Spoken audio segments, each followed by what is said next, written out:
রাষ্ট্রকে একটা জায়গায় নিয়ে এসে দাঁড়া করাতে হবে, যেই জায়গায় মানুষ তার গণতান্ত্রিক সকল অধিকার ফিরে পেতে পারে।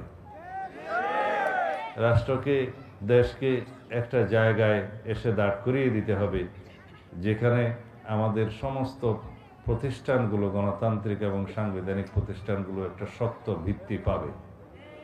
এমন একটা জায়গায় সার্বভৌম সংসদের প্রতিষ্ঠা করতে হবে যেখানে গণমানুষের কথা নির্ভয়ে জনপ্রতিনিধিরা বলবে, এবং যেই জায়গায় আমাদের স্বাধীনতা, সার্বভৌমত্ব নিশ্চিত রাখার আলোচনা হবে, যেই জায়গায় আমাদের প্রতিনিধিরা বাংলাদেশের এই ভূখণ্ডকে যেন আর কখনো করজ্জার্য না হতে হয় সেজন্য ভূমিকা রাখতে পারে।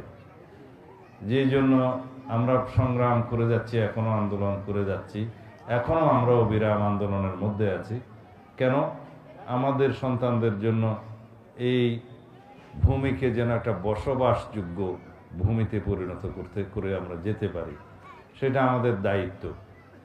বাংলাদেশের মানুষ, বাংলাদেশের মুসলমানরা যাতে আর কখনো নিজেদের ধর্মচর্চার জন্য কোথাও জবাবদিহিতা না করতে হয়।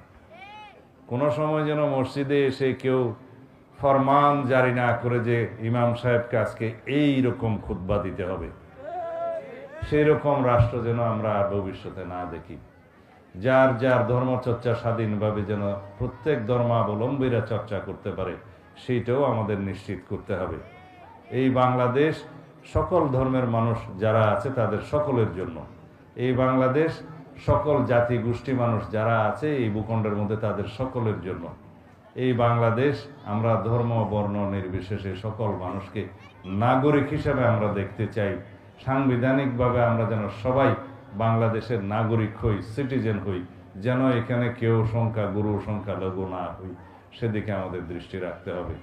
আমাদের যদি সাম্প্রদায়িক সম্প্রীতি আমরা বজায় রাখতে পারি সবাই মিলে, তাহলে মিলেমিশে বাংলাদেশের অভ্যন্তরের সকল মানুষ আমরা স্বাধীনভাবে নিজ নিজ অধিকার, নিজ নিজ ধর্মচর্চা করে সুন্দরভাবে গণতান্ত্রিকভাবে আমরা বাস করতে পারবো।